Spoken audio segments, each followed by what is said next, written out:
Bueno, hola chicos, mi nombre es Alex, para quien no me conozca soy fisioterapeuta del equipo Power Explosive y bueno, en el módulo de hoy vamos a hablar sobre anatomía. Es un módulo bastante relevante, creo yo. Como fisioterapeuta y deportista que soy, me parece que es fundamental conocer un poco la anatomía de tu cuerpo, de qué estructuras te compones. Y bueno, decir que como lo voy a abordar es desde una perspectiva muy global, desde una perspectiva que como fisio considero que es muy importante y que es necesario saber, pero que como deportista a mí me hubiese gustado que cuando yo empecé mis entrenamientos, independientemente de haber estudiado la carrera y tal, pues me hubiese gustado saber, ¿no? Entonces, pues vamos a ello. Aquí tenemos el índice general de cómo vamos a abordar este módulo y no me voy a detener a explicar cada una de las cosas, sino que vamos a empezar ya con ello. Vale, entrenamiento. Nosotros estamos entrenando, ¿no? Estamos realizando una serie de rutinas de ejercicio, de programación, acorde a un objetivo, ¿no? Entonces, ¿para qué estás entrenando? La mayoría de las veces nos encontramos como pues, los objetivos pueden variar desde un entrenamiento de hipertrofia muscular, un entrenamiento de pérdida de grasa, un entrenamiento en el que queramos mejorar nuestra fuerza muscular y potencia, o, por qué no, un tipo de disciplina deportiva concreta, como puede ser un entrenamiento más de triatlón, de fútbol, natación, lo que sea, ¿no? Bien. Acorde a esto, se nos plantean una serie de programas de entrenamiento. Por ejemplo, dentro de un entrenamiento aeróbico, como puede ser la carrera, se nos pauta, pues primero, desde el tipo de modalidad, ¿no? Tenemos un tipo de modalidad concreta y acorde a eso tú marcas una intensidad a la que trabajar, pues tienes en cuenta la frecuencia cardíaca máxima, bueno, lo que sea. Tú pautas después la frecuencia, tal, vale. Esto lo explicarán mejor mis compañeros en sus correspondientes módulos. Y acorde a eso obtienes unas respuestas y unas adaptaciones. Perdón.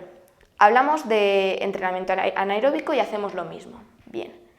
¿Qué ocurre? ¿Por qué creo que es importante hablar de lo que se olvida, ¿no? Que es la globalidad del cuerpo, la globalidad de todos tus sistemas y el cómo todos tus sistemas están implicados? Vamos a ver un ejemplo. A nivel neurológico se sabe que se generan una serie de adaptaciones. Unas adaptaciones que generalmente solo se tienen en cuenta a nivel de lo que es la placa motora o de la unidad neuromuscular. Quiero decir, antes de empezar con esto, que el módulo lo estoy abordando desde una perspectiva que considero que es base, considero que no todo el mundo va a tener el mismo nivel de conocimientos cuando hable de algunas cosas, entonces voy a intentar explicarlo de una manera más llana posible y por eso voy a introducir un poquito qué significa esto de unión neuromuscular o placa motora, ¿no? Entonces, tú tienes que saber que tus músculos se van a activar porque a ese músculo le llega unos nervios, una ramificación nerviosa, que lo que va a generar es un cambio eléctrico que va a hacer que las unidades que se encargan de que el músculo se acorte o se alargue se activen. Entonces, el sitio de unión se llama placa motora. Entonces, cuando decimos esto de a nivel neurológico, ¿qué es lo que ocurre? Pues que se ve que determinados tipos de entrenamiento, dependiendo del estímulo que le des, de la intensidad, etcétera, va a generar una amplitud mayor, es decir, va a generar un cambio de voltaje mayor, por así decirlo, y vas a activar pues más o menos un tipo de fibras. Ahora, también se ve como unidades motoras aumentan su reclutamiento. ¿Qué son unidades motoras? Tú tienes tu músculo se compone de fibras, ¿vale? De fibrillas, como de hilos. Esos hilos se unen en paquetes. Entonces, tu músculo tiene como paquetes de fibras. Esos paquetes de fibras están inervados por un nervio y eso forma una unidad motora. Entonces, se ve como determinados entrenamientos, pues dependiendo de tus objetivos y de lo que quieras hacer, va a generar mayor o menor concentración de esas unidades motoras y también depende del tipo de actividad que estés haciendo. No es lo mismo una actividad selectiva en la mano o una actividad a nivel global, eso lo veremos más detenidamente en el módulo de control motor. Entonces, pues bueno, como resumen de todo esto, que a nivel neurológico se suele tener solo en cuenta esa capacidad de activar que tiene el nervio. ¿Y por qué creo que es importante dar otro abordaje, no solo a este nivel? Porque no solo tu sistema nervioso interviene a nivel de activación, vamos a llamarlo así. tú vas a tener esa activación local en esa placa motora, pero es que también vas a tener una actividad global. Aquí vemos como, por ejemplo, este tipo de entrenamiento va a dar una intensidad de activación muy grande, pero es que esta intensidad de activación también va a estimular tu sistema nervioso a nivel global. Y ya no solo eso, sino que tus músculos sí que están inervados por el nervio, pero es que ese nervio sale de la médula y va a tener un recorrido por tu cuerpo, un recorrido que, quieras o no, cuando tú te mueves se va a ver influenciado. Lo veremos más detenidamente en el apartado de tensión neural que vamos a ver después, ¿vale? Entonces, pues bueno, ver que todo esto está interrelacionado. Bien, como un engranaje, ¿no? Que lo veamos así. Ahora, a nivel estructural, ¿qué es lo que se suele tener en cuenta? Pues vemos que, por ejemplo, en este caso, en un entrenamiento de hipertrofia, lo que se ve es solo lo que ocurre a nivel del tejido muscular. Es decir, el área de sección transversal, ¿qué quiere decir esto? Como hemos dicho, tú tienes paquetes de fibrillas. Aquí vemos una fibra y esto pues como que sería un paquete, ¿no? Entonces vemos como el conjunto global de todo esto se hipertrofia porque cada área de sección transversal, que es esto, aumenta o disminuye. Bueno, disminuiría en el caso de un caso de atrofia muscular, por ejemplo, o una lesión. La cosa es que tú solo tienes en cuenta lo que en este tejido muscular ocurra, ¿no? Pues, tipo de fibra que se estimula. Si tú tienes un entrenamiento mucho más intenso, vas a estimular un tipo de fibras u otras. Considero que esto es importante, pero que también hay que tener en cuenta otros tejidos que también cambian y también intervienen. ¿Cuáles? Bien.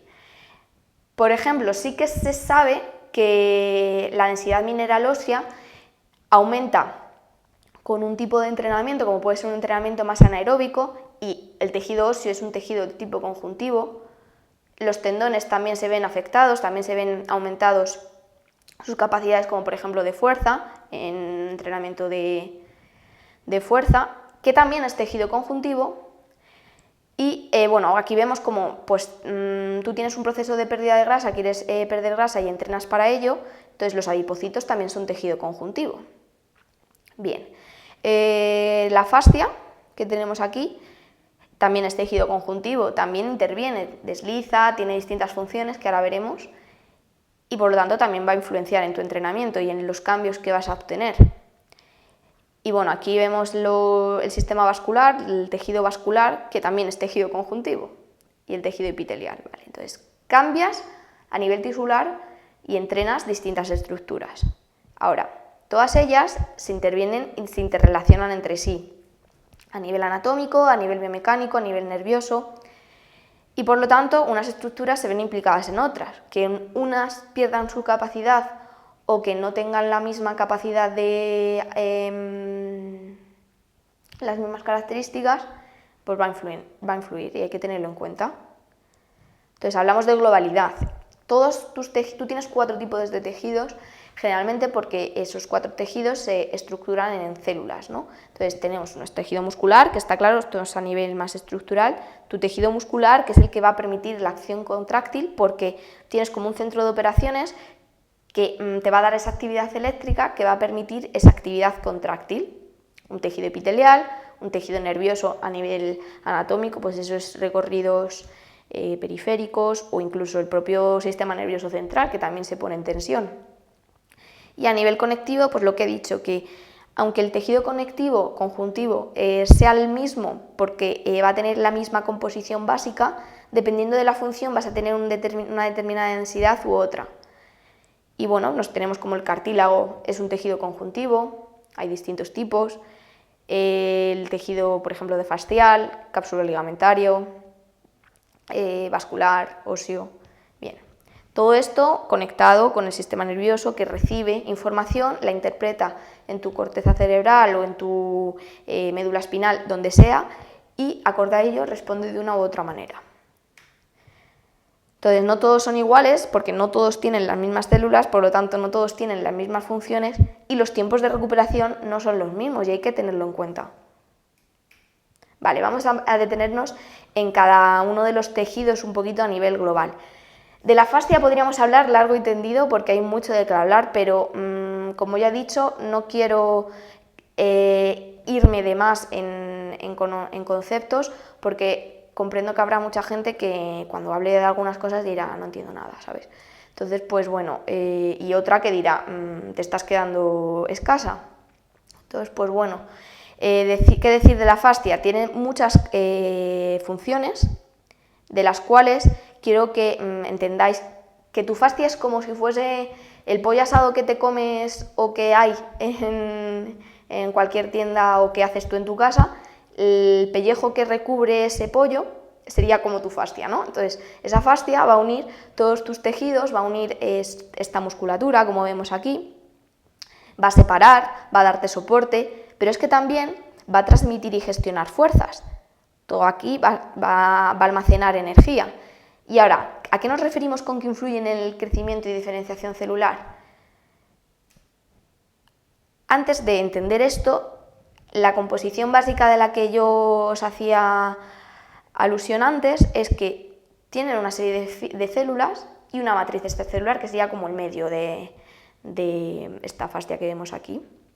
Esta matriz tiene unas características determinadas que van a dar esas propiedades que tiene la fascia, propiedades que pueden cambiar cuando las condiciones estructurales y las condiciones tisulares no son buenas. ¿A qué nos referimos? Ponte que tienes una tensión o una presión muy mantenida en una zona. En esa zona se va a generar un proceso de creación celular que lo que va a estimular es que en esa zona se densifiquen las estructuras porque pierdan sus capacidades viscoelásticas, pierdan la hidratación, pierdan la capacidad de nutrición, se generen más fibras, por ejemplo, de colágeno, se cambie la orientación de esas fibras, es decir, que el tejido va cambiando sus características y, lógicamente, cuando tú estás entrenando, por ejemplo, un entrenamiento en el que solo des estímulos en un press banca, por ejemplo, solo trabajes en este rango de movimiento, en una sentadilla, a lo cual le sumas que a lo mejor estás mucho tiempo sentado y se genera ese mismo estímulo de tensión mantenida, pues en esa zona se va a crear una densificación y vemos cómo, por ejemplo, tenemos pues que aquí en esta diapositiva vemos cómo aquí, en esta zona, se están creando densificaciones posiblemente, aquí también, en esta zona. Y bueno, pues un poco que veáis, haceros referencia a que no solo se trabaja a nivel muscular, sino que también tú estás generando cambio en otras estructuras, como puede ser la fascia, y que va a cambiar sus características, y eso va a influir en tu entrenamiento y en los cambios y adaptaciones que estás buscando acorde a tus objetivos.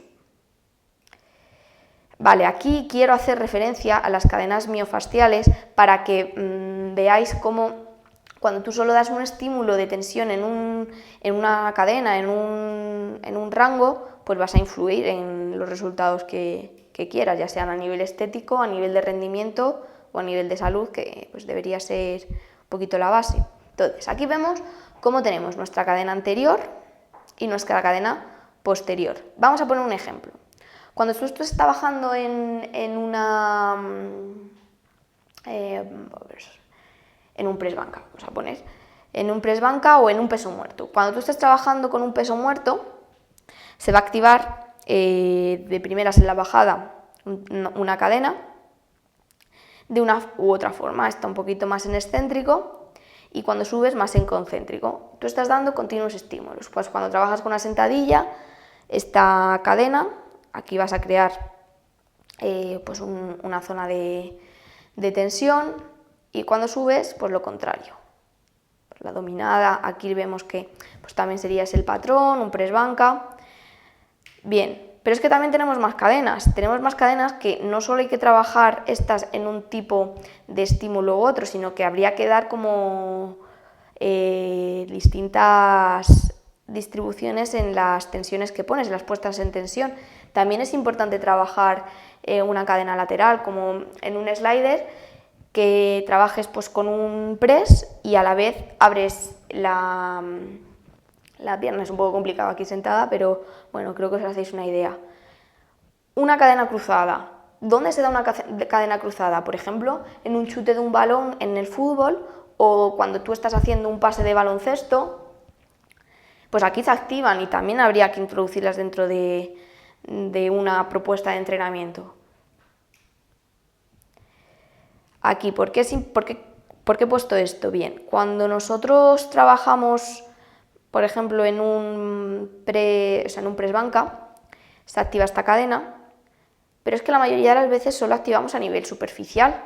¿Qué pasa cuando, por ejemplo, tienes aquí la barra y quieres hacer el quiebre, voy a llamarlo, el momento de bajada? Ahí tienes que preactivar la musculatura profunda, tienes que recibir el peso de la barra incluso durante todo el recorrido. Entonces, tienes que estimular las cadenas no solo a nivel superficial, sino también a nivel profundo. Y ya no solo eso, sino que no tienes que estar todo el rato trabajando en un mismo patrón, tienes que salir de ahí, como puede ser hacer un trabajo más compensatorio de la cadena posterior, tanto a nivel superficial como a nivel profundo. Vale, ahora, tensión neural. ¿Qué nos referimos con esto de tensión neural? Hemos dicho que tu sistema nervioso va a generar esa activación de la estructura muscular, pero que también va a recibir información, etcétera, es decir, más de activación. Pero es que hemos dicho que esas estructuras neurales van a tener un recorrido en tu cuerpo. Es decir, tú, por ejemplo, tienes la columna cervical, sale el plexo braquial. Ese plexo braquial va a recorrer tu hombro por su correspondiente recorrido, y ahí se va a dividir en los distintos nervios, nervio mediano, nervio cubital, nervio radial. Todo esto está recorriendo tu brazo. En esos recorridos topa con interfaces mecánicas. ¿Qué significa esto? Pues lugares en los que ese nervio tiene como sus recovecos por donde se está metiendo, por así decirlo, vamos a llamarlo. Entonces, puede que tengas mecanismos que generen un daño en ese tejido a nivel de tensión, a nivel de compresión, pues por ejemplo aquí en la arcada vemos como si tú tienes aquí mucha tensión, ahí vas a generar una compresión, ese nervio se puede ver afectado. Ahora lo vamos a ver en los sitios que llamamos más vulnerables. Pero tenemos un caso en el que una zona en la que tenga menos movilidad va a poder influir en ese nervio, en cómo ese nervio regenere, cómo ese nervio responda, reciba información, responda. Bueno, vamos a ver ejemplos porque esto diréis, qué rollo. Tenemos aquí sitios que son vulnerables de lesión. A nivel de tejido blando, pues típico síndrome del túnel del carpo, en el que este nervio mediano se ve comprimido por esta interfaz, este tejido. En un lugar de ramificación, pues en el hueco popliteo o lo que son las ramificaciones del ciático en el pie. Y bueno, pues zonas de menos movilidad porque sea una interfaz mecánica, como puede ser lo que he dicho del codo, por donde pasan estos nervios. Ahora, esos nervios no solo se ven influenciados por esto que decimos de sitios vulnerables, sino que también tú cuando estás entrenando estás poniendo en tensión no solo a una musculatura, sino también a unos recorridos nerviosos. Vemos aquí como en un peso muerto, pues toda la cadena global posterior, también la cadena posterior del miembro inferior, que aquí no se ve, se ha cortado, pues todo esto está en tensión. Aquí, en un press banca, toda la parte anterior nerviosa. En la carrera, pues el impacto o incluso pues debilidades que puedan existir, falta de control motor, nivel de intensidad que le metas al propio entrenamiento, varía mucho, depende del tipo de estímulo que le des. Ahora, quiero interrelacionaros todo esto que os estoy diciendo, porque digo, eres más de un tejido. ¿Cómo lo vemos? Aquí mismo, tensión neural. Vale, esto es como lo que he dicho de la fibra muscular, pues lo mismo con el nervio. Tiene como fibrillas, todas esas fibrillas se agrupan en paquetes que están agrupadas por un tejido fascial, el perineuro. Y todo eso se engloba en el epineuro, que es tejido conjuntivo. Entonces, aquí vemos un ejemplo de interfaz. Esto es el codo, visto desde adelante. Entonces, aquí vemos cómo este hueco es de tejido fascial, aquí pasa un tejido vascular, aquí pasa un tejido nervioso, y esto es la fascia. Poneros que esta fascia pierde capacidades de viscoelasticidad, de hidratación, se retrae, que ese nervio se inflama, que hay poco deslizamiento de la piel, que hay hipomovilidades, que solo se trabaja, por ejemplo, en este estímulo de cadena miotensional. Pues todo esto va a influenciar en tu entrenamiento y en el estado que tengan esos tejidos. Aquí vemos cómo se podría movilizar una cadena global, los diferentes recorridos de los nervios a nivel del miembro superior, en el cual, pues bueno, yo lo que recomendaría es que tomaseis como regla memotécnicas. Aquí veis que se hace una C, ¿no? Pues esto es el cubital. Entonces, la puesta en tensión de ese nervio sería a nivel global, es como cuando haces esto como que te quieres poner esas gafas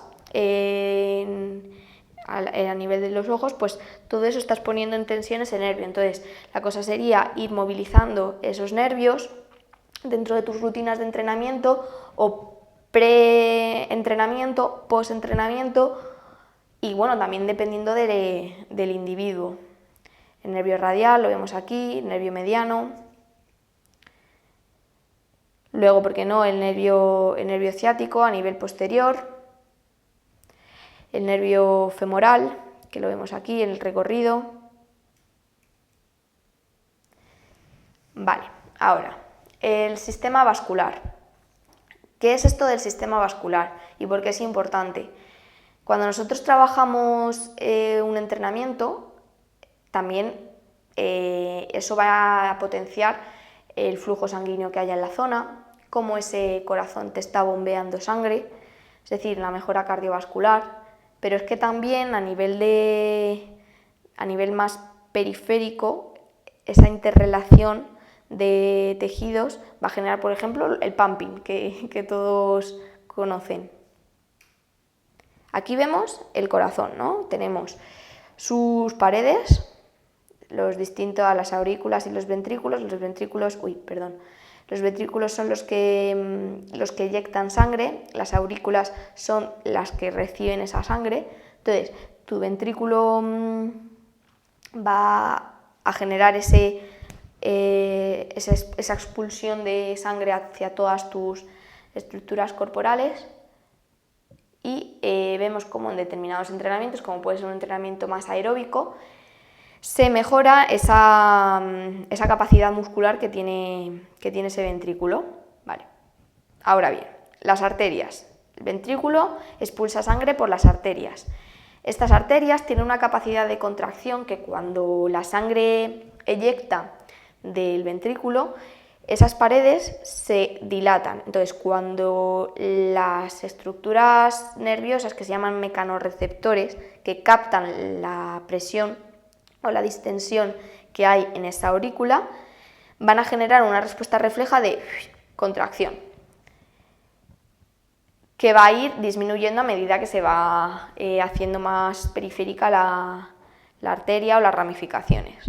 A diferencia de la arteria, la vena, aparte de que tiene que llevar un recorrido más ascendente, independientemente, me refiero a la circulación más periférica, porque la pulmonar sí que está ayudada por la gravedad, pero por ejemplo la de los miembros inferiores no, necesita de unas válvulas que lo que van a generar es como si fuese, pues cuando estás fregando y se te atasca el bidet y tú usas ¿cómo se llama esto? El chisme este de bombeo para...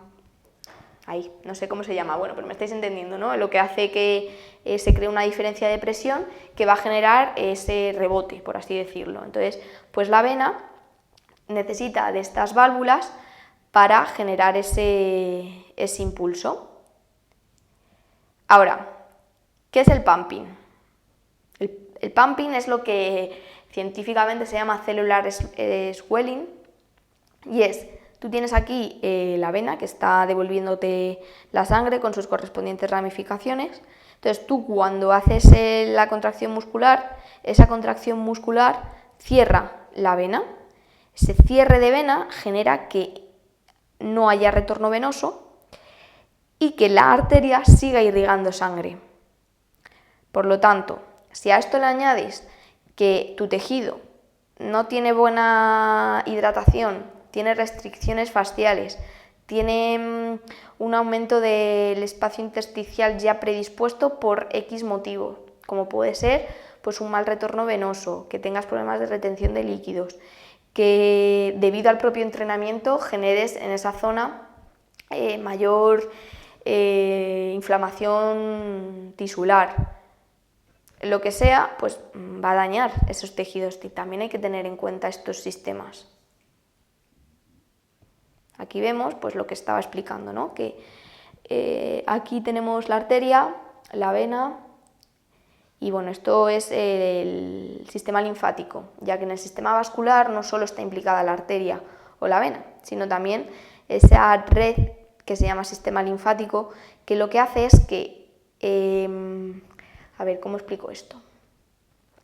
Vosotros tenéis debajo de vuestra piel un espacio en el que se acumula más líquido o menos líquido. Por ejemplo, cuando tú te haces un esguince, vemos ese tobillo que se pone como un botijo, ¿no? Aparte de la inflamación que pueda existir ahí, es decir, que cursas con dolor, que se ve a lo mejor esa tumefacción, en esa zona se están reparando esos ligamentos que se han podido dañar, se está produciendo un proceso de reparación, hay un aumento del volumen, hay un aumento de la permeabilidad. ¿Qué quiere decir esto? Que de estos capilares a este espacio migra líquido, se hace como más grande ese espacio. Entonces, puede que por la razón que sea, ese sistema linfático no esté drenando bien.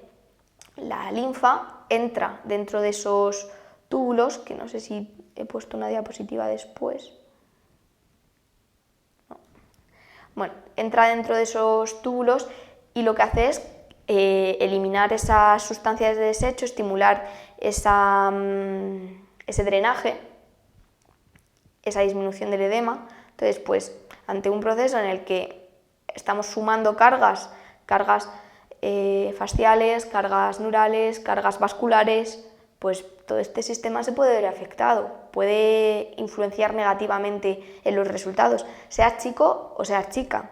En las chicas también pues influye por temas hormonales, que tengamos más o menos retención. Vale. Entonces, pues aquí tenemos ya otro estímulo de tensión mecánica constante y mantenida si esto no lo ponemos en práctica. Influyen por las varices que ya puedan existir, ahí ya es indicativo de que puede existir un mal retorno venoso. Habría que valorarlo, ¿no? con sus correspondientes características, pero vaya, aquí tenemos como hay veces que se generan síndromes compartimentales, es decir, que este tejido disminuye sus características y todo como que aumenta. Vemos como en muchos culturistas, se ven síndromes compartimentales y bueno, pues en muchos casos la opción es cirugía si no se tienen en cuenta. Y ahora yo aquí planteo, la verdad es que no tengo ninguna referencia sobre temas de rendimiento deportivo porque no se han hecho muchos estudios sobre ello, vamos, no conozco ninguno. Pero ¿qué pasaría si tú, por ejemplo, tienes un espacio intersticial, un espacio entre estructuras muy aumentado y tú haces una contracción muscular? Esa contracción muscular va a generar un aumento de presión. Ese aumento de presión, porque el propio músculo cuando se contrae aumenta de volumen, ese aumento de volumen va a generar que aquí, si tú tienes un aumento de ese espacio, no pueda aumentar tanto, ¿no? Entonces, ¿hasta qué punto la activación de los mecanorreceptores, que son los que captan el nivel de presión o estiramiento que se tengan en las estructuras, van a activar la nocicepción, es decir, van a decir, oye, que te estás pasando aquí de estímulo, de presión que me estás metiendo, sosiega. ¿Eso afectaría en el rendimiento? No lo sé. Lo planteo como propuesta a pensar, ¿no? Que al fin y al cabo, pues creo que es importante tenerlo en cuenta. Todos tus tejidos se interrelacionan, todos tus tejidos a nivel neural, a nivel muscular, epitelial, conectivo. Y sin ir más lejos, cuando tú tienes una quemadura, por ejemplo, en una zona de intersección, como puede ser la muñeca, te quemas aquí. Si aquí este tejido epitelial, este tejido por dentro conjuntivo se retrae, aquí vas a perder movilidad. O has tenido una operación y tienes una cicatriz aquí, y esa cicatriz se adhiere, se pega, este tejido epitelial se colapsa, pues aquí vas a perder movilidad. Aquí vemos en este vídeo cómo el deslizamiento de la piel se evidencia en esta zona de aquí, en la región más dorsal, más superior, hay buen deslizamiento, es una persona con dolor lumbar, pero que cuando llegamos a la lumbar el deslizamiento disminuye, ahí hay una densificación del tejido, hay una pérdida de características mecánicas, características estructurales, características, pues al fin y al cabo, de hidratación, nutrición. Vale, aquí en este vídeo vemos otro ejemplo, esto es una respiración diafragmática, vemos cómo todo ese espacio de la caja torácica aumenta y todas las estructuras deben de tener un correcto deslizamiento, una correcta movilidad. ¿Qué pasaría si aquí no hay buena movilidad, por lo que sea? Dependiendo del tipo de entrenamiento que estés haciendo, ¿la capacidad respiratoria se vería afectada? Pues son cosas que hay que tanto valorar antes de pautar cualquier tipo de entrenamiento, como de tener en cuenta una vez empezado el entrenamiento. Ahora, vamos a hablar un poquito de lo que es un sistema articular. Tus articulaciones o tu sistema articular es aquello que permite como una palanca para que tú hagas los movimientos. Tienes muchas articulaciones en tu cuerpo, no me voy a meter en cada una de ellas porque si no, no acabaríamos nunca, y al fin y al cabo quiero que os quedéis más que con cada tipo de músculo implicado, de movimiento, con que es global tu cuerpo humano, vamos, y tus sistemas. Entonces, aquí vemos como en este mismo concepto ya hay una interrelación. Articulación es distinto al sistema articular. ¿Qué nos referimos con esto? Articulación es tu medio de unión y, por ejemplo, en el mismo codo tienes varias articulaciones. Tienes, pues, la articulación que conecta el cúbito con el húmero, la húmero-cubital. Esta articulación es de un tipo, hay varios tipos de articulaciones según sean fijas, como puede ser una sindesmosis. ¿Qué quiere decir esto? Una unión por medio de un tejido conectivo, como ocurre pues, en el mismo cúbito y radio, se conecta con una membrana interósea, aunque en las extremidades tengas como varios anclajes. Tienes articulaciones semimóviles que están formadas pues, por distintos tipos de cartílagos. Aquí vemos como la sínfisis del pubis que conecta tus dos ilíacos. Es un tipo de articulación semimóvil, hay cierto movimiento, pero muy poco grado de libertad de movimiento. Las propias articulaciones intervertebrales, del disco intervertebral. Esto es un tipo de cartílago. Creo que había una diapositiva antes en la que ponía los tipos de cartílagos que había. A ver. Un segundo que la estoy buscando aquí. Mira. Cartílago hialino, cartílago fibrocartílago, un cartílago más elástico y el de crecimiento que ocurre pues, cuando estás creciendo. Entonces, pues acorde a eso vas a tener distintos tipos de articulaciones, distintos tipos de características dentro de esa articulación.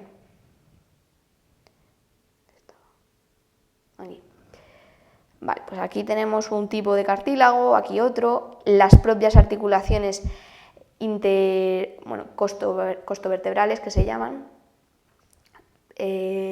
costovertebrales, esternovertebrales, bueno, estas de aquí, que son los cartílagos que conectan el esternón con las costillas y que van a tener cierto grado de movimiento para permitir que la caja torácica se expanda y vuelva.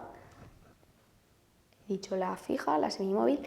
Aquí tenemos otro tipo de articulación, que es una articulación especial, que se llama sincoartrosis, que lo que ocurre es que el medio de unión es un músculo, es la articulación escapulotorácica.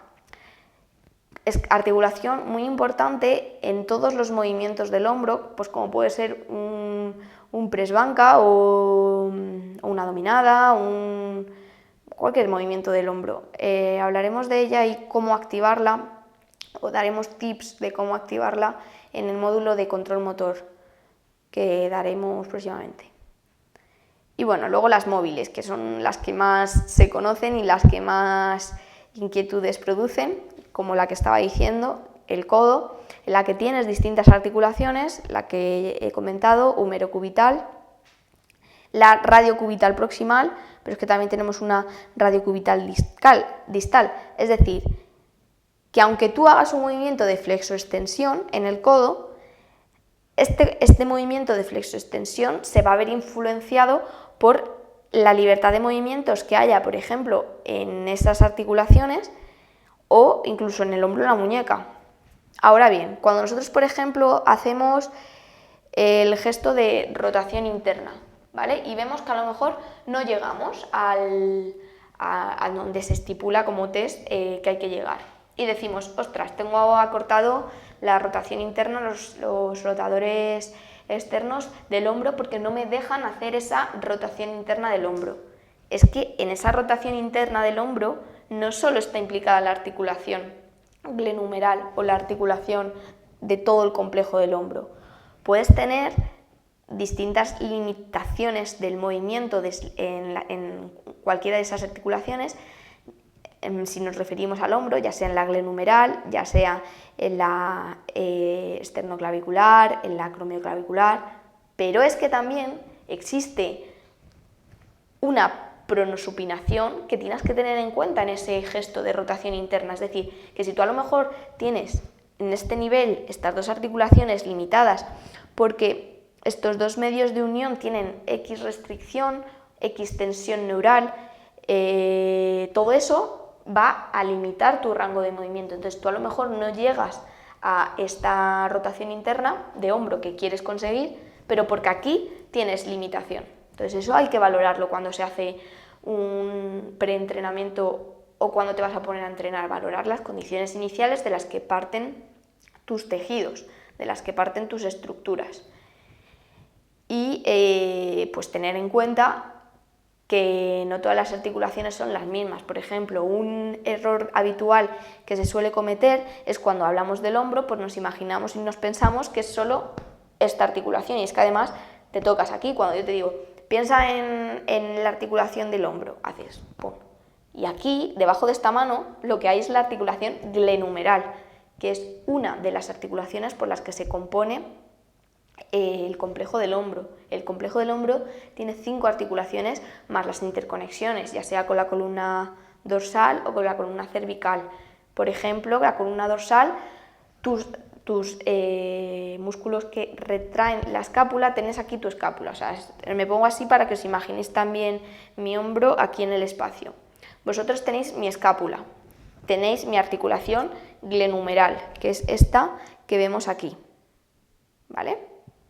Entonces tenéis mi articulación glenumeral y aquí tenéis mi columna. Si vosotros queréis aproximar la escápula, decís, vale, pues yo hago este movimiento. Aquí estás tomando como punto fijo algo porque se está moviendo en la escápula con respecto a la columna dorsal. Entonces, el punto de apoyo que estás tomando es la columna dorsal.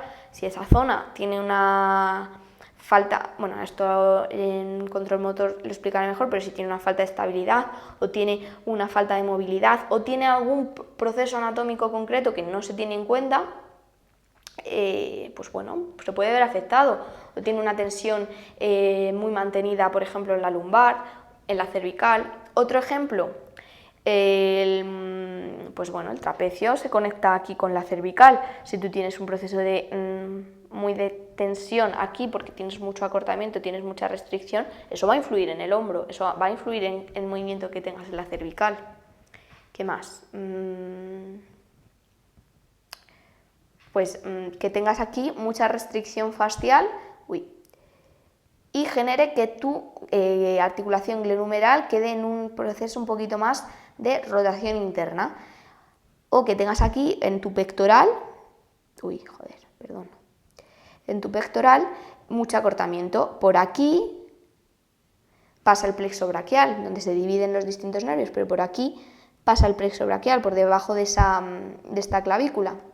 Entonces, esto que va a generar que aquí se creen restricciones fasciales, falta de movilidad, posibles puestas en tensión neural que generen pues, desde adormecimientos en los dedos, desde sensaciones como de calambre, irritaciones neurales. Es que pueden haber muchos tipos de casos.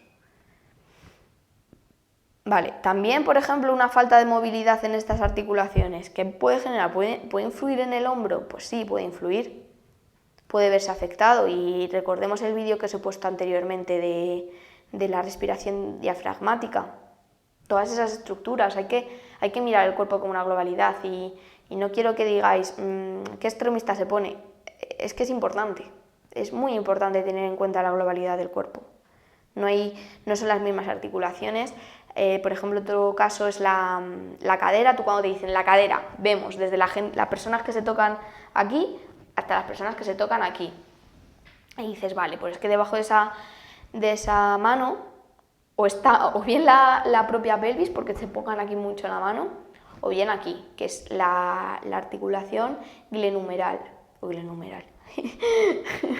la que forma el acetábulo con el cuello del fémur. Entonces, que es la articulación de la cadera, vaya.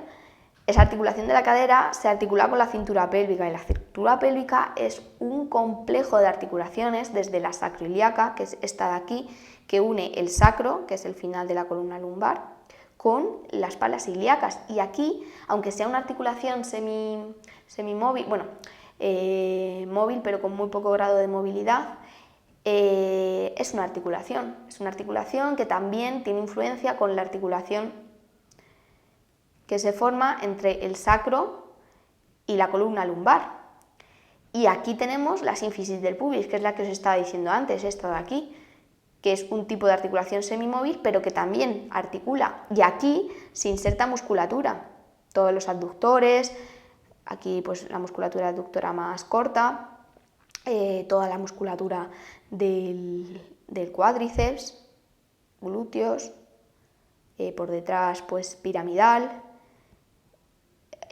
Por aquí, es que, no se ve, debería haber puesto aquí una foto, una imagen, pero vamos, aquí los isquiotibiales. Entonces, cualquier tipo de acortamiento va a generar una hipomovilidad que va a restringir un rango, va a influir en cómo esa cadera se esté moviendo. Entonces decimos, vale, pues tienes poca movilidad en la cadera, ponte a hacer ejercicios globales de movilidad, y vemos cómo pues, tenemos esos ejercicios en los que estás moviendo esas articulaciones. Voy a buscar, que creo que tengo por aquí una imagen. Aquí. Metemos este tipo de movimientos, ¿no? Este tipo de propuestas. Pero ¿hemos valorado que sea realmente esa articulación la que esté dando esa hipomovilidad? ¿O hay otras estructuras que la estén dando?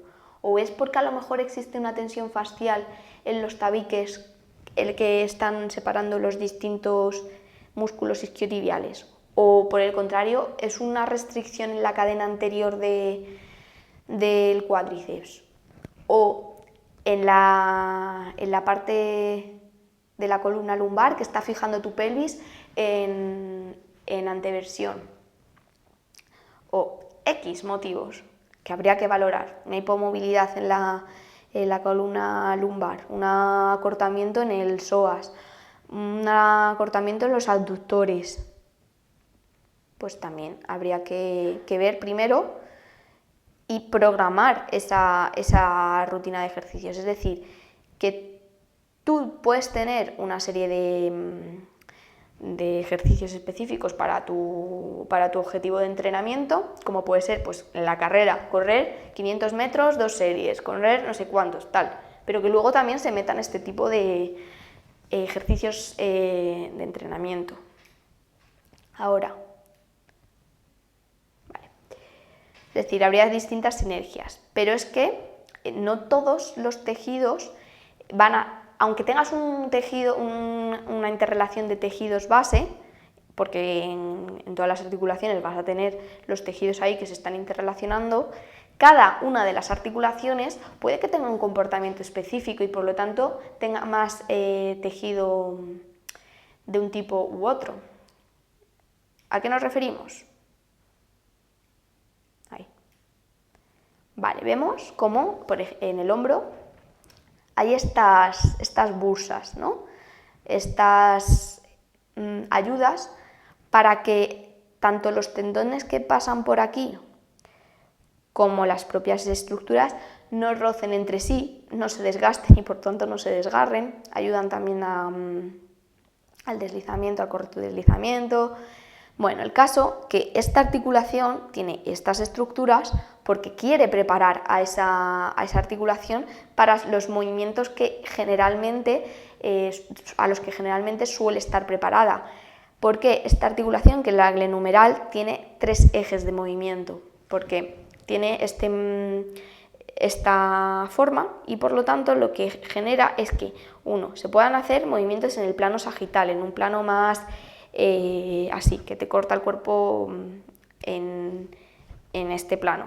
Es decir, va a generar este movimiento, este deslizamiento. Así, pum. Y para atrás lo mismo. Luego vas a tener un plano frontal, es decir, el que te corta así.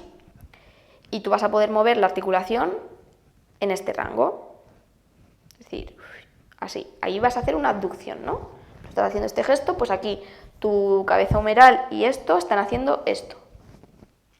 ¿Vale? Pero también tienes un plano transversal, que es el que te permite realizar estas rotaciones. Bien, pues esta articulación tiene unas determinadas características. Otro caso, la rodilla. La rodilla, aparte de que también tiene bolsas de grasa, como puede ser la bolsa suprapatelar, bueno,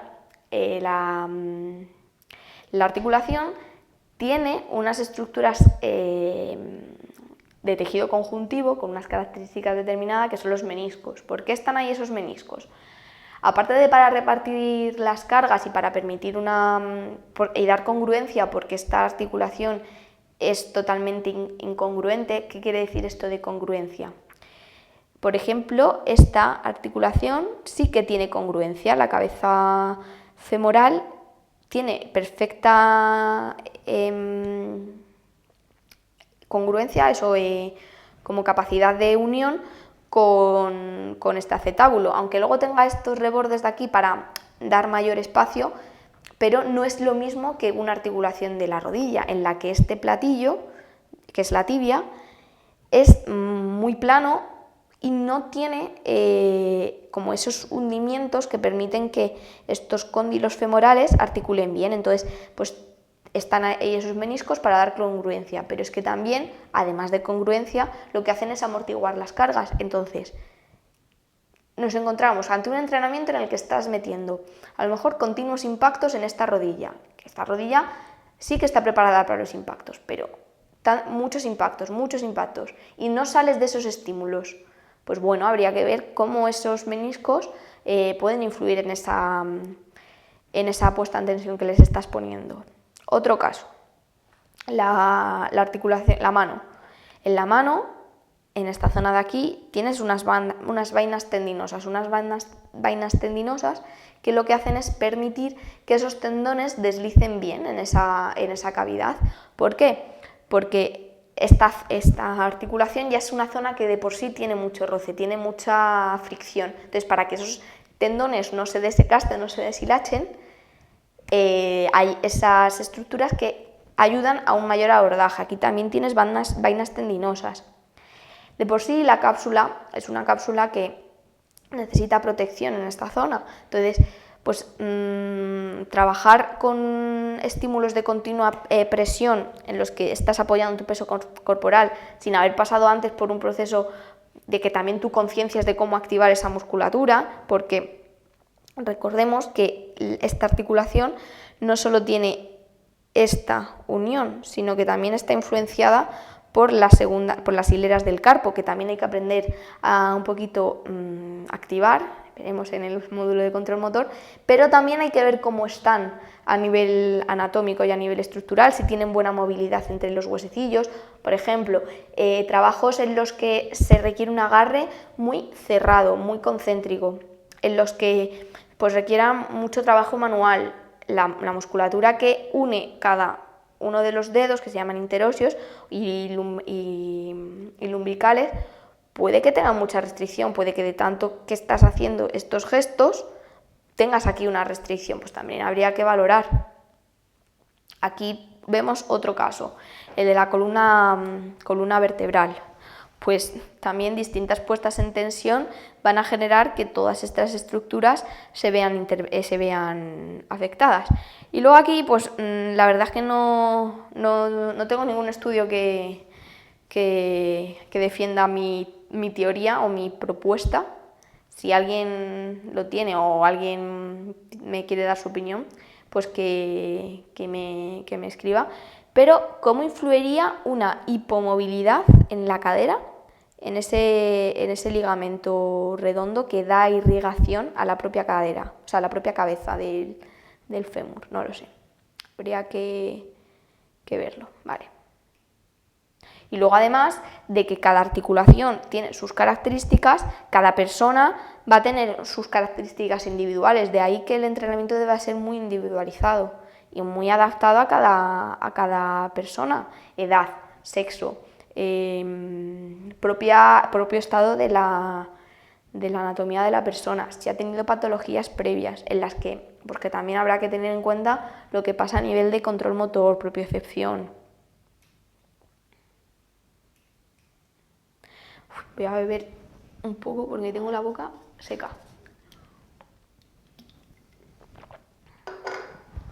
Vale, aquí lo que quiero decir con esta diapositiva no es para nada criticar ningún tipo de objetivo que se tenga cuando estás entrenando, ni si quieres un aspecto más estético, un aspecto más de rendimiento, que cada uno pues oye, hace lo que quiere, ¿no?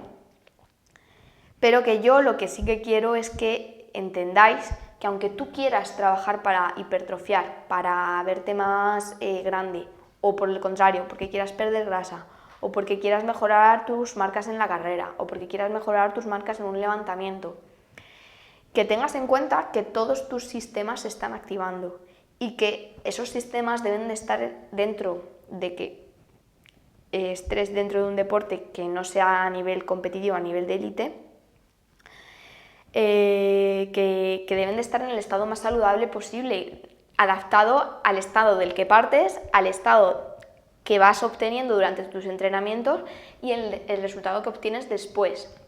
Hablando de términos de competición, sí que es verdad que el tema de la salud se suele quedar bastante de lado, lamentablemente, pero intentar tener dentro de ese rango las mejores condiciones, las mejores cualidades de las estructuras, dar distintos estímulos, abordar los distintos tejidos, los 4 tejidos. Y bueno, ostras, tengo la boca súper seca, joder.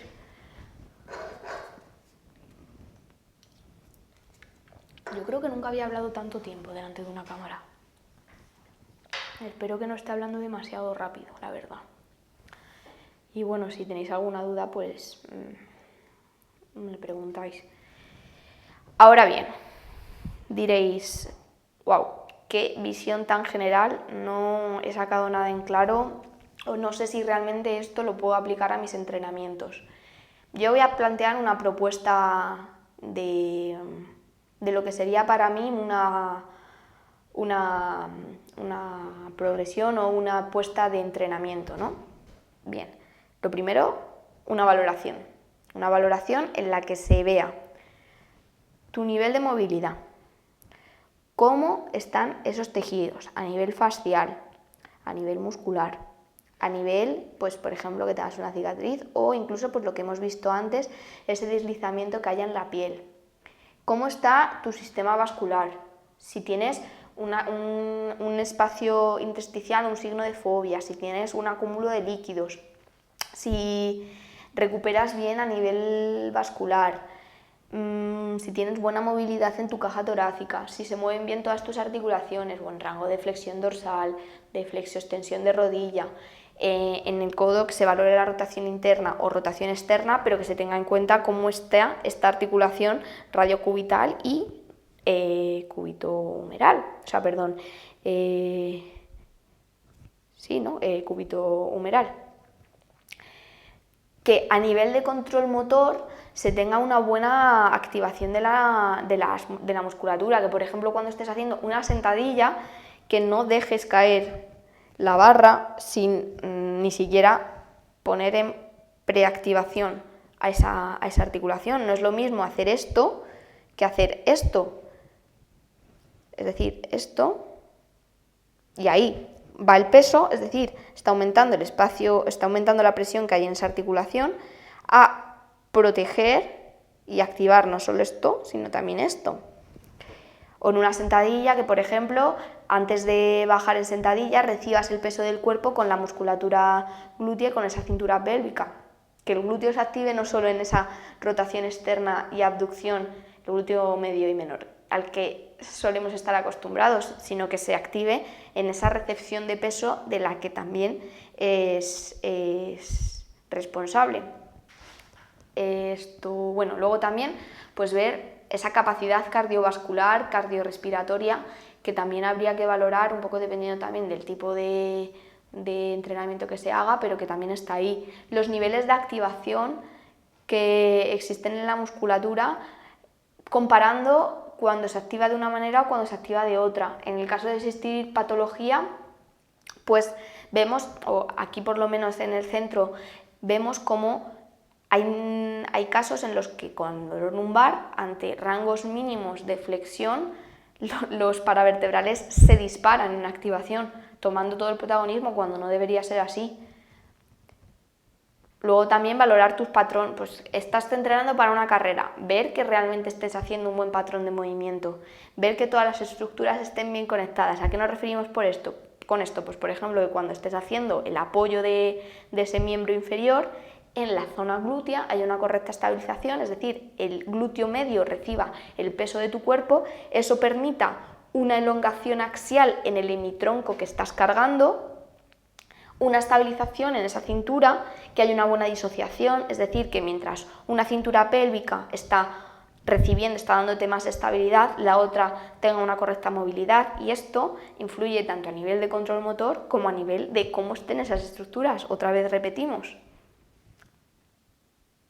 Y bueno, pues seguir valorando, al fin y al cabo, tener una valoración realmente individualizada y no protocolizada. Que puedes tener un protocolo, ¿no? Pero que también hay que adaptarse. Vale. ¿A qué me refiero con esto de preentrenamiento? Esto es un poco, no sé si existe como tal, sería como un proceso de adaptación al entrenamiento. Vaya, yo es al menos lo que digo cuando lo hago aquí en el centro.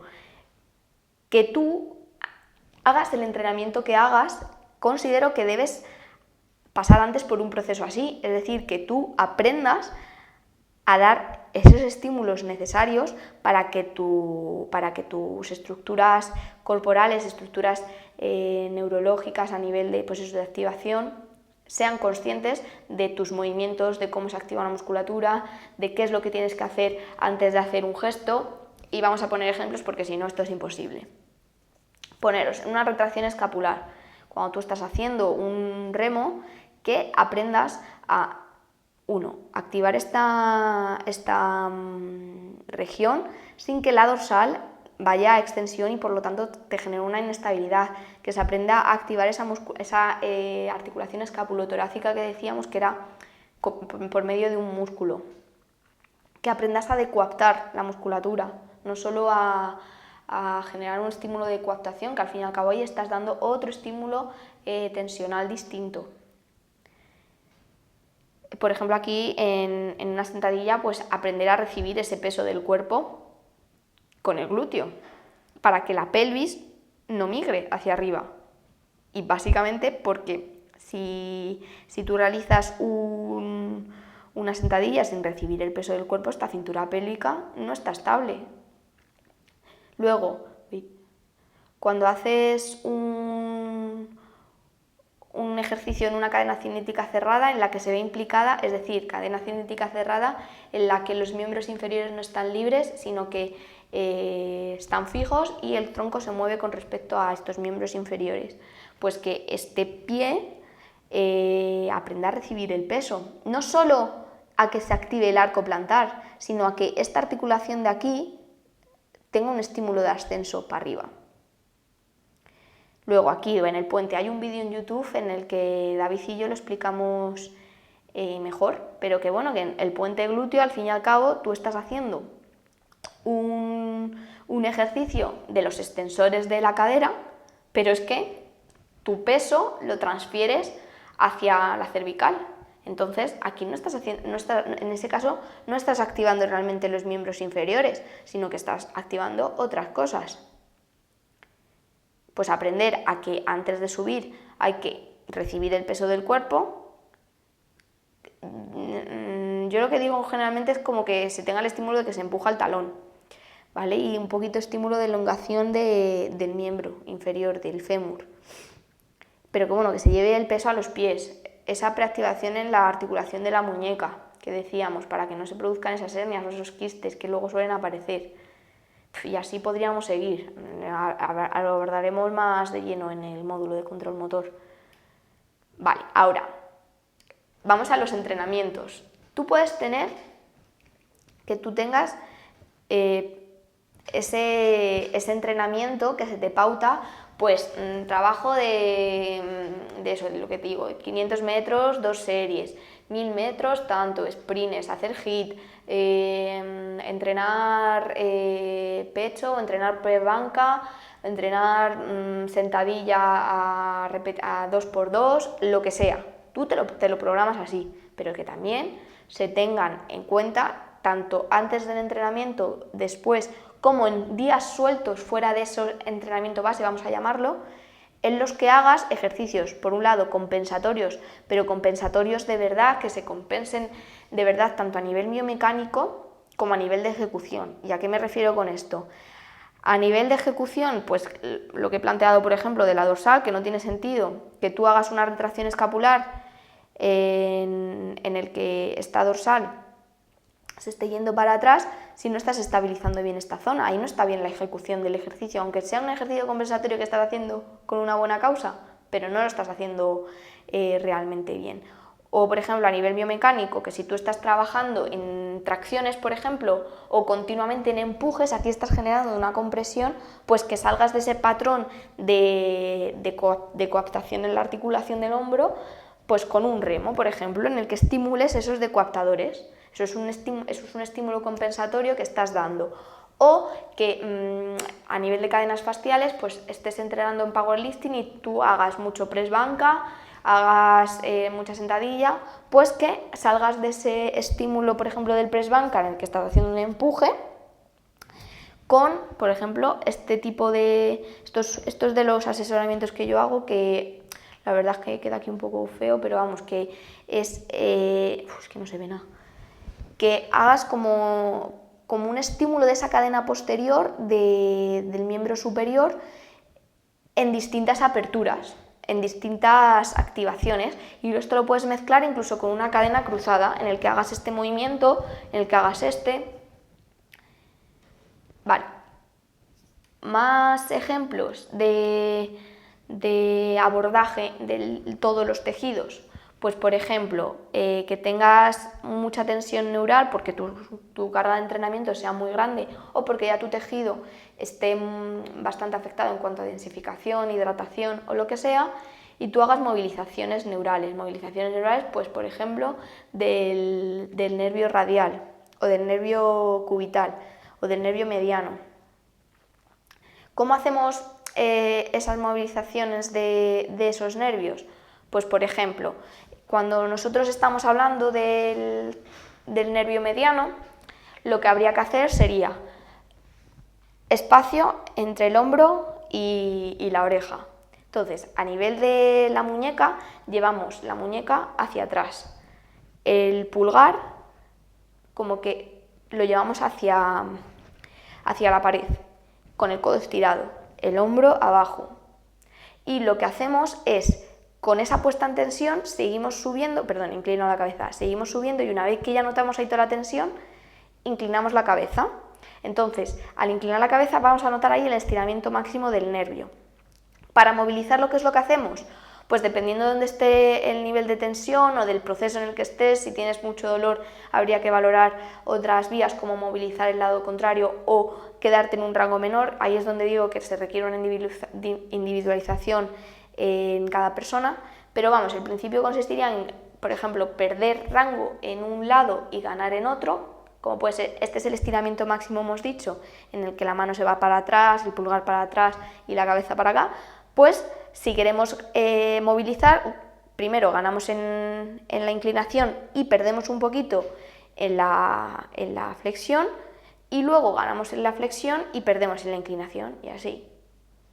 Antes, ¿qué es lo que yo haría? Liberar un poquito a nivel miofascial, pues como puede ser con un foam roller, con movilizaciones de FNP, que son movilizaciones que son básicas del miembro superior, pero que implican a todas las cadenas. Y bueno, la liberación miofascial que también se adapte un poco a la persona. Por ejemplo, si tú tienes un pie plano, habría que valorar si tiene sentido hacer la liberación antes o la liberación después en una planta del pie. Yo, por ejemplo, en este caso de este paciente, lo que le planteaba era que después de haber hecho, que antes de haber hecho sus entrenamientos, que no metiese, por ejemplo, un estímulo de liberación miofascial en esa planta del pie, que ya se supone que a lo mejor está muy caída, sino que hiciese antes ejercicios como de preactivación de esa planta, lo que decíamos aquí de preactivación, de recibir el peso del cuerpo con ese arco plantar hecho, ir transfiriendo poco a poco el peso. Y ya luego, incluso después de los entrenamientos, si está en una fase muy aguda de dolor, sí que hacer esa liberación. O, por ejemplo, en el caso de un pie cabo, en el que los peroneos o el tibial posterior, el tricesural, están muy tensos, pues sí que liberarlos un poco y permitir un estado más relajado de la musculatura. No sé cuánto llevo. Bien, aquí esto es un caso de un paciente que tenía una vida muy sedentaria, en el que, pues bueno, tienes una postura muy de posición que se llama posición de sedestación. ¿Qué quiere decir esto? Es una posición en la que, por economía muscular, que no es malo, lo que ocurre es que tu centro de gravedad está sostenido por una cadena anterior que está aquí, y tus paravertebrales tu cadena posterior está en elongación. Aparte de eso, pues tenía mucho estímulo tensional en esa cadera que estaba sentada, y tenía muy mala activación en la elongación axial. Cuando tú ponías a hacer una sentadilla, cuando tú metías una sentadilla, veías cómo se iba mucho hacia atrás, e incluso le venía mejor ponerse la barra delante, una barra frontal, que aquí, en la cual veías que se inclinaba mucho hacia adelante, pues por esa falta de elongación axial. Para lo cual, pues en muchas ocasiones yo pongo este tipo de ejercicios en TRX como preactivación, para que se conciencie bien el glúteo. Estos paravertebrales, en el caso de tener poca elongación axial, estén relajados, ya que los miembros superiores están estables, y así poder concienciar mejor esto. Una vez has concienciado aquí, mete un proceso de preactivación en el que actives toda la cadena posterior en elongación, todos esos erectores profundos de la espalda, porque aquí vemos en las cadenas miofasciales que decíamos antes,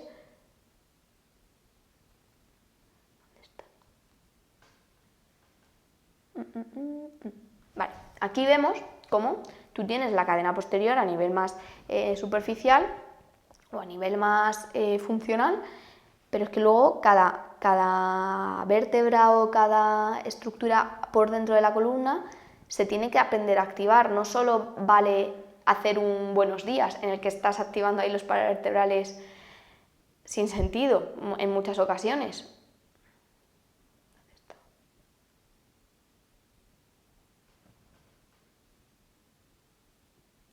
Vale. Pero bueno, que eso es lo que digo, que habría que hacer una valoración de cada persona, ya seas entrenador, seas fisioterapeuta o seas alguien que está aprendiendo a entrenar y quiere ponerse a entrenar. Que te tengas en cuenta y que tengas en cuenta que el entrenamiento debe ser para ti, no para la globalidad.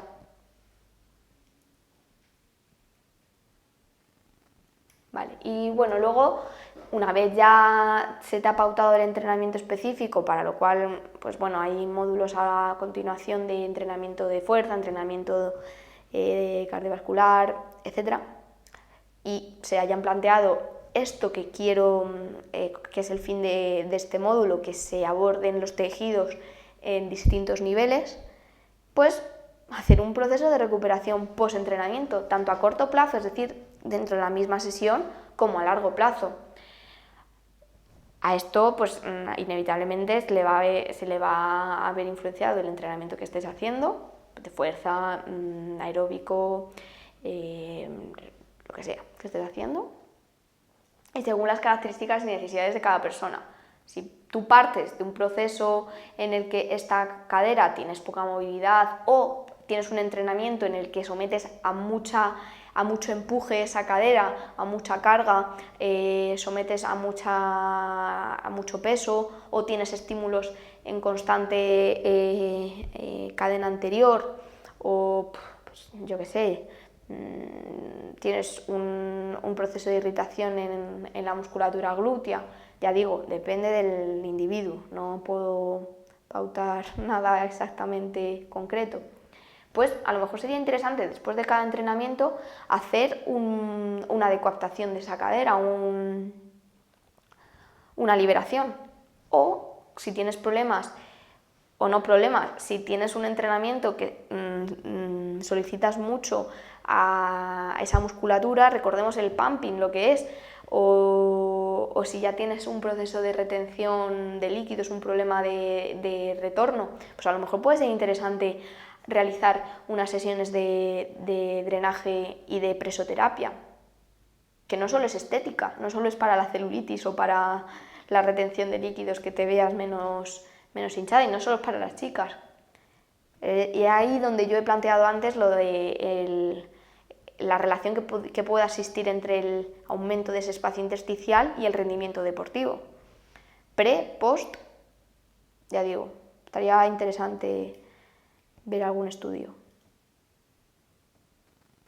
Vale, ahora, movilización global, pues si en el caso de tener mucha compresión en la columna o de necesitar una descompresión en la columna, pues realizar a lo mejor una movilización global de ella, de toda la cadena. Pues aquí lo que digo, baños de agua fría, pues por si tenemos esos problemas en el espacio intersticial.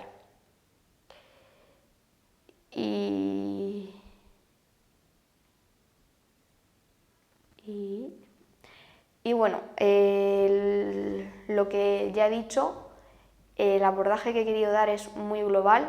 Sé que a lo mejor a mucha gente le he podido aturullar porque es complejo el tema, pero es que tu cuerpo es muy complejo e intervienen muchos tejidos, muchas funciones, y muchas cosas que debes de tener en cuenta y que luego a lo mejor nos pasa algo determinado, como que me duelen mucho las piernas o me duele esta zona del hombro cuando hago este movimiento, cuando hago X, y no entendemos por qué. Vamos al fisioterapeuta, puede que se nos alivie en el momento, pero luego otra vez volvemos a incidir. Pues eso a lo mejor es por algo que estás haciendo que no te está beneficiando o que no estás teniendo en cuenta, o que no se te ha valorado, o que no se te ha tenido en cuenta a la hora de pautarte el entrenamiento, o tú mismo al pautar el entrenamiento, o si eres entrenador o si eres fisioterapeuta, que no has valorado, que no has tenido en cuenta. Así que bueno, para terminar, decir esto, que la vida es movimiento y que quedarse quieto no es una opción, que te puede tener un dolor y decir, pues nada, ya no me muevo. Valora con un profesional qué puedes usar como alternativa, si existe una solución, y que no todo es blanco o negro. Y bueno, pues eso, que encantada de haber hecho este módulo. Es la primera vez, como repito, que hablo tanto tiempo delante de alguien, porque en realidad es un poco complicado hablar a una cámara porque no estás viendo a la persona, no es un feedback. No sé el nivel que tiene cada persona realmente de conocimientos y pues bueno, yo he intentado hacerlo lo más asequible posible y siento si he hablado muy rápido, que a veces peco de ello. Me encantaría que me dijeseis vuestro feedback, tanto positivo como negativo, siempre pues desde el respeto. Y bueno, pues dejo por aquí mis redes y nada, nos vemos en próximos módulos.